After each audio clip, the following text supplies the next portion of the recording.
So, welcome to my short little presentation here.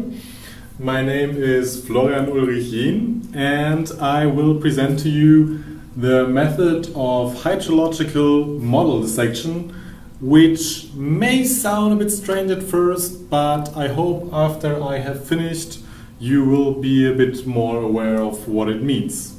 So the first question that comes to mind is why you would even do that.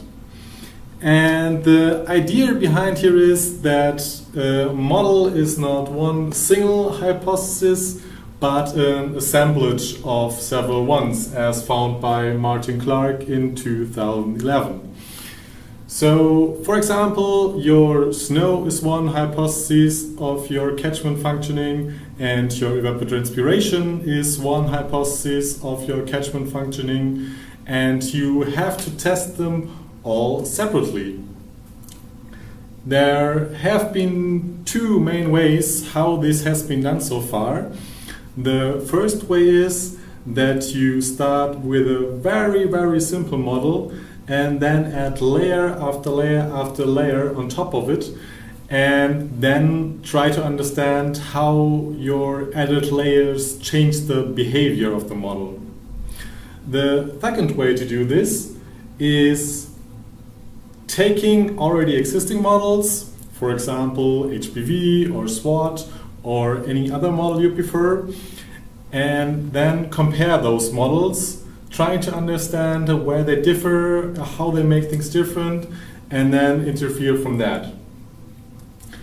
For our paper, we want to do it the other way around. So we start with a very complex model and then deactivate processes in it, trying to understand which processes are the most important ones. So, after we now know about the why, let's get to the how. The first thing you have to do is you have to set up your initial model structure. And in this model structure you can really put everything in you think is important for your catchment. The next step is that you define a threshold performance. This simply means that you say, okay, my model has to be at least this good that I still think it's good. After you have done this, you can start with the real processes. That means that you start deactivating processes in your model. So, for example, you deactivate your snow.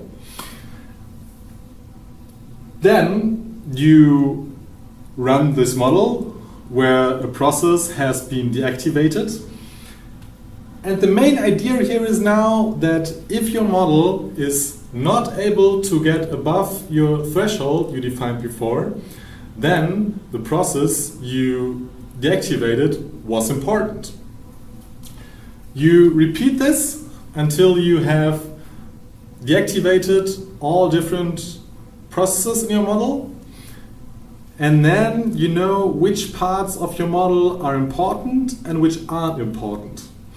And this in turn allows you to identify one final model structure where only the important processes remain. And now we get to our case study. So first, the problem is that when you have a hydrological model, it usually isn't possible to deactivate parts of it. Therefore, we use the catchment modeling framework, which was developed by Philipp Kraft in my institute, which is a model building system that allows you to build your own models very flexibly. The catchment we used was the Fulda catchment, which is a mesoscale temperate catchment in the middle of Germany. For this catchment, we built a quite complicated model. You can see it here. It had lots and lots of processes. And those processes were all the processes we thought that might be important for the Fulda catchment. And then we started to build 14 models with deactivated processes. So, for example, the second model didn't have any groundwater. The third model didn't have any evapotranspiration. The fourth didn't have a river, and so on. Then we run all those models and check if they were able to get above our threshold performance. This allowed us then to identify all the important processes for the Fulda catchment. So what we found was that only quite a few processes were really relevant for our catchment. So you only had to have a true storage layout, you had to have evapotranspiration, and you had to have snow, and then you were good to go. But we also found that some processes didn't really change the behavior of the model at all. So this was the case for the drinking water and the canopy, while some processes really were hindering for the model. So I mean, when you deactivated them, the model got better. This was the case for the river, for our surface storage, and for our 3 storage layout. So we had found all the important processes for our catchment. What we did then was we built a model that only contained the important processes, which you can see here. And as you can see, it's way simpler in its structure than the model we started with. But still, the method didn't give us the perfect hydrological model. So, for example, when we look at the parameter distribution of the models, we can see that the initial model structure has way stricter distributions or more compact distributions than the last ones, meaning that for the more simple structure of the final model, the parameters had to become more flexible. Also, to get a better picture of how our model behaves in comparison with more established models, we also simulated the catchment with HPV light, and we found that it was a bit better than our model, but we were already in the right ballpark.